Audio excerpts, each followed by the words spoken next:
안녕하십니까. 연안 빅데이터 플랫폼 기후변화센터의 주식회사 BNT와 네이버 시스템을 대표해서 발표드릴 네이버 시스템의 신영재입니다. 반갑습니다. 일단 저희 기후변화센터, 저희 가칭 BNT 센터인데 저희 센터를 간단하게 소개드리면 저희 센터는 주식회사 BNT와 네이버 시스템 두 개의 회사로 이루어져 있습니다. 화면에서 보시다시피 저희의 주요 핵심 데이터는 해외 10개 인공위성 센터의 SST, 즉 해수면 온도를 기반으로 해서 30년 기준의 SST 차이값, 아노말리를 계산하여 그 데이터를 생성하여 제공하는 것들을 주요 핵심 데이터로 하고 있습니다. 그래서 저희 데이터에 대해 설명드리기 바로 전에 간단하게 저희 양 회사에 대해서 간단하게 설명드리고 저희 데이터에 대해서 설명을 드리겠습니다. 먼저 네이버 시스템에 대해서 설명을 드리겠습니다. 저희 네이버 시스템은 1998년에 창립되어 지금 약 25년간 IT 종합 서비스를 제공해 오고 있는 회사이며 전체 한 11개 정도의 사업 분야를 운영하고 있으며 직원은 약 450명 정도.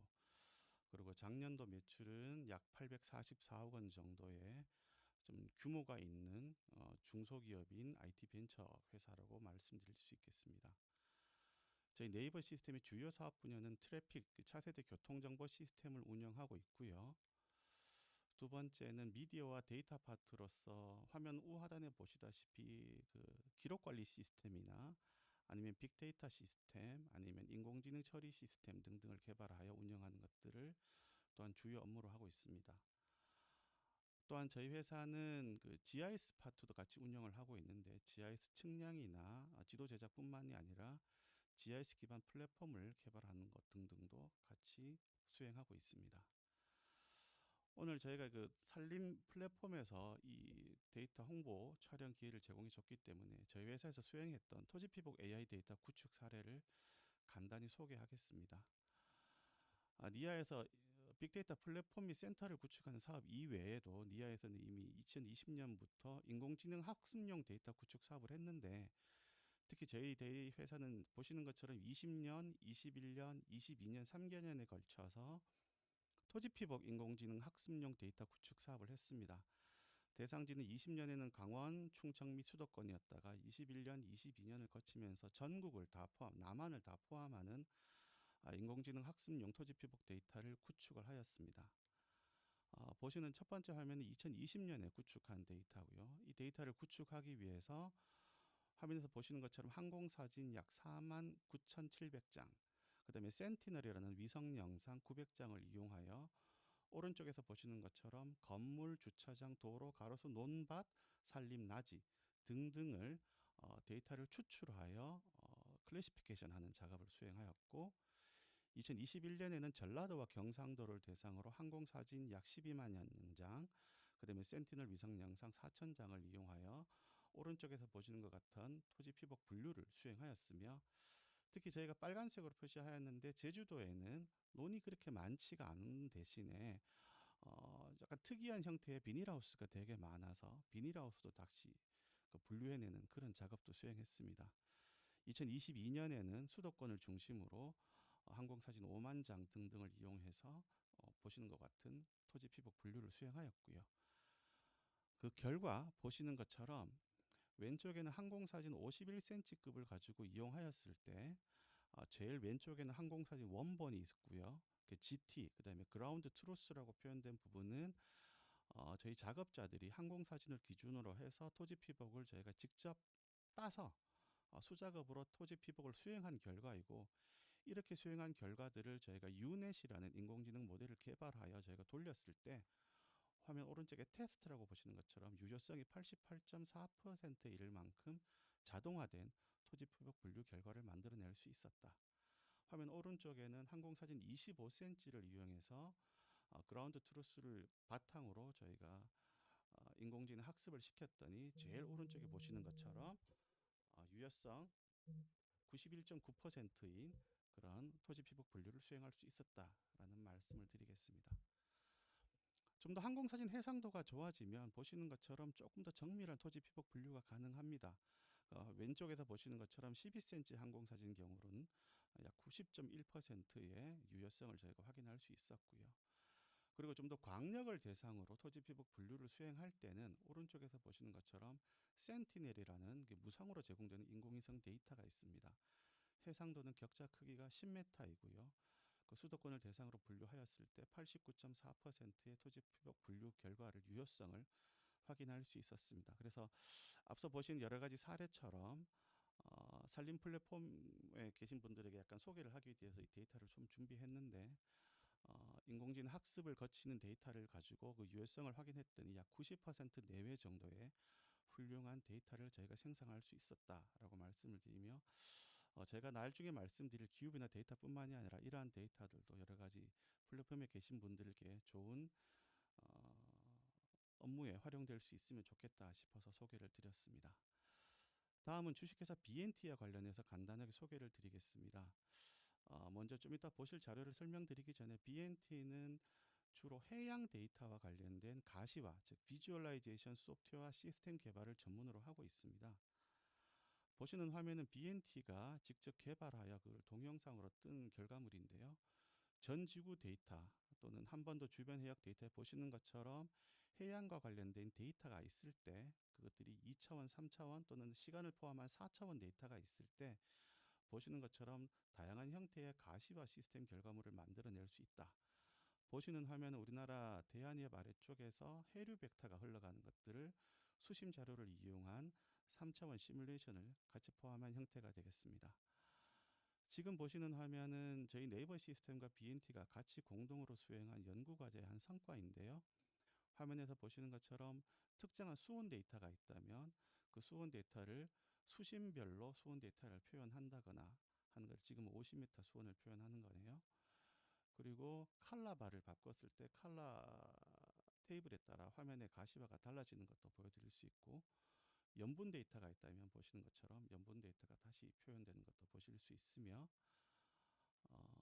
예, 수평 분포도에다가 등고선을 표현하게 된다면 보시는 것처럼 등고선과 그 다음에 칼라 매칭 테이블이 같이 표현되는 것들을 보실 수가 있습니다. 또 보시는 것처럼 단순하게 한반도 주변 해역뿐만이 아니라 동중국해를 만약에 데이터가 있다면 좀 더 넓은 광역 지역에 대해서도 보시는 것처럼 해양 자료 가시화가 가능하고요. 어, 2.5차원 분포도를 표현하면 그 데이터의 디지털 텐서티 값, 디지털 강도 값에 따라서 제가 높낮이도 다시 표현하거나 색깔을 다시 표현하여 제가 좀 더 직관적이고 사실적인 값을 표현할 수 있도록 BNT가 개발하였고 보시는 화면은 해류 벡터 화면을 표시하여 우리나라 인근 해협과 동중국해 또는 뭐 전 세계까지 다 확대될 수 있는데 해양 데이터를 이렇게 가시화할 수 있다라는 기능을 소개해 드리겠습니다. 그러면 앞서 지금까지는 저희 플랫폼에 대한 저희 양사 주식회사 BNT와 네이버 시스템 주식회사에 대해서 간단히 소개를 드렸고 지금부터는 본격적으로 저희 연안 빅데이터 플랫폼에 있는 기후변화 센터의 데이터를 중심으로 설명을 드리도록 하겠습니다. 올해 여름에 6월 달에 나왔던 YTN의 뉴스 화면 하나를 제가 캡처해서 보여드렸습니다. 해수면 평균 온도가 21.1도, 이건 전 세계 평균 온도입니다. 그리고 관측 일의 최고치를 이루고 있다라고 지금 조사가 되었습니다. 그래서 전 세계 평균 온도가 계속 상승하고 있다, 해수면 온도가 상승하고 있다라는 것들은 잘 알고 계신데 그게 얼만큼 상승되고 그게 어떻게 영향을 미칠 것인가를 연구하는 것들이 기후변화를 확인하고 기후변화에 대응함에 있어서 매우 중요하다고 판단됩니다. 그래서 저희 센터에서 하는 주요 업무는 무엇이냐면 왼쪽에 보시면 장기간의 인공위성 해수면 데이터를 제공하고 있는 해외 10개 기관의 데이터를 저희가 직접 다운로드 받습니다. 해외 10개 기관은 보시는 것처럼 오스트레일리아 정부에서 운영하는 데이터도 있을 것이고 미국 노아나 미국 나사 등등에서 운영하는 것도 있고 캐나다 또는 영국 등등 여러 가지 기관에서 운영하고 있는 해외 10개의 기관의 인공위성 해수 표면 데이터를 확보하여 화면에서 보시는 것처럼 인공위성 데이터를 저희가 분석하는 그런 작업을 진행하고 있습니다. 해외 10개 기관 위성 데이터에 대해서 간략하게 설명을 드리면 미국 국립환경정보센터 NCEI라는 곳에서 제공하고 있는 데이터는 해양 파트에서 가장 많이 널리 사용되고 있는 AVHRROISST라는 데이터를 제공하고 있으며 특히 이 데이터는 영상의 취득 시기가 1981년 9월 1일부터 있기 때문에 아주 장기간에 걸친 데이터를 현재 저희에게 제공하고 있습니다. 그리고 보시는 것처럼 캐나다, 덴마크, 호주 등등 마지막에 영국 기상청 데이터까지 포함해서 약간의 격자 간격은 차이가 없고 영상 취득의 시작점은 차이가 있지만 비슷한 데이터를 전 세계에 걸쳐서 무상으로 제공하고 있으며 이러한 데이터를 저희가 우선적으로 확보를 합니다. 그렇게 해서 확보해서 2022년에는 약 49,026건에 대한 데이터를 제가 생성해서 개방을 했고 2023년에는 2022년에 개방했던 데이터의 갱신 데이터 약 3,650건과 신규 데이터 52,676건, 2024년에는 56,000건의 데이터를 저희가 개방할 예정입니다. 그래서 저희가 개방하는 데이터의 구체적인 내역은 무엇이냐 하면은 화면 하단에서 보시는 것처럼 각국 해양 관련 기관에서 제공하는 해수면 온도 데이터를 기반으로 약 30년, 약은 아닙니다. 정확하게 30년 기준의 평균을 내고 그 평균값과 각 시점에서 있었던 데이터 간의 차이값, 즉 아노말리를 저희가 데이터를 생성합니다. 그래서 아까 유튜브 화면에서 보셨듯이 21.1도라는 값이 얼만큼 과거와 차이가 있는가를 알기 위해서는 옛날에는 몇 도였는데 지금은 얼마가 돼서 그 차이값이 얼마인지, 즉 해수면 온도가 각 연도별로 몇 도씩 올라가는지를 확인하는 것이 매우 중요합니다. 그래서 저희가 30년 기준 해수면 아노말리 데이터를 생성하고 저희가 자체적으로 이거를 0단계부터 5단계로 구분하여 고수온 등급 데이터를 같이 제공하고 있습니다. 그러니까 이러한 데이터는 2022년에는 한반도 인근 해역을 중심으로 제공했고요. 올해 2023년에는 북서태평양 해역으로 데이터 해역을 더 넓혀서 좀 더 넓은 지역을 대상으로 데이터를 제공하고 있고 2024년부터는 전 세계 전 지구 해역을 대상으로 데이터를 제공할 계획입니다. 보시는 화면은 저희가 2023년에 생산했던 데이터의 한 외시입니다. 한반도 주변 해역 데이터이고요.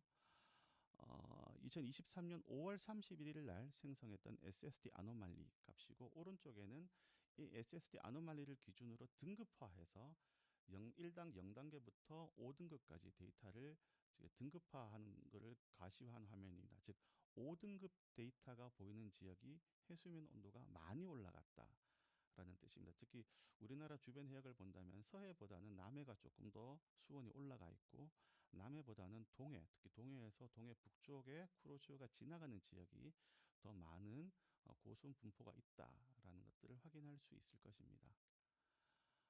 이거는 앞서 본 데이터는 AVHLR 데이터를 기준으로 저희가 고수온 등급과 아노말리를 제공해 드린 화면인 거고 보시는 화면은 DMI를 기준으로 저희가 제공해 드린 화면입니다. 화면에 보이는 약간 보라색처럼 보이는 데이터는 널 데이터, 즉 그 데이터 격자 크기에 따라서 해안선의 정밀도와 매칭해서 데이터가 없는 구역들이 있기 때문에 널 데이터가 있는 곳들은 저희가 지금 보시는 것처럼 보라색으로 표현했음을 말씀을 드립니다. 앞서 AVHR 데이터라 보신 거랑 DMA 데이터 보신 거랑 같은 날짜인데 비슷하게 역시 서해보다는 남해보다는 동해가 훨씬 더 고수온 등급으로 분포되어 있다는 걸 확인하실 수 있을 것입니다. 그렇다면 이런 데이터를 한반도 해역을 벗어나서 북서태평양 해역을 한번 보시겠습니다. 보시는 화면은 역시 NCEI에서 제공하는 AVHR 데이터를 가지고 제가 작성한 것인데 화면 좌상단에 있는 것은 2011년 9월 1일 데이터입니다. 그리고 오른쪽 우하단 데이터는 2022년 9월 1일 데이터입니다. 같은 날짜인데 딱 11년의 차이를 두고 SSD 아노말리를 확인해 봤을 때 육안으로 봐서도 금방 아실 수 있듯이 2011년보다 2022년에 북서태평양 쪽에 태평양 북쪽에 빨간색이 더 넓게 또 진하게 분포하는 것들을 확인하실 수 있을 겁니다. 이거를 조금 더 자세하게 보여서 그림을 조금 크게 키우면 이게 2011년에 보시는 화면인데 그 다음 페이지 2022년이 된다면 일본의 동쪽, 그러니까 북서태평양의 서태평양 해역이 훨씬 더 진하게 수온 등급이, 수온 아노말리가 많이 쌓여 있음을 확인하실 수 있을 것입니다. 그 다음 데이터는 MUR 데이터라고 역시 저희가 제공하는 10개 해외 기관 데이터 중에 MUR에서 생성하는 SST를 이거는 좀 더 데이터 차이가 많습니다. 왼쪽 하 상단에는 2003년 5월 31일 데이터의 아노말리를 저희가 생산한 화면이고 오른쪽 우하단은 2023년, 즉 20년의 차이를 두고 동일한 날짜를 기준으로 아노말리를 구성해 봤을 때 2003년에는 태평양의 중위도 지역에서 어느 정도 적색으로 기존 30년보다는 약간 데이터가 올라간 고수온력이 분포를 하고 있고, 그 빨간색의 강도가 어느 정도인지를 확인해 주시면 되겠는데, 2023년에는 태평양 중위도 고위도 전체 지역에서 고수온이 나타나고 있고, 그 색깔의 빨간색의 강도도 점점 더 진해지고 있다. 즉 수온이 점점 더 올라가고 있다라는 것들을 확인하실 수 있을 겁니다. 또 우리나라로 예를 들면 죄송합니다.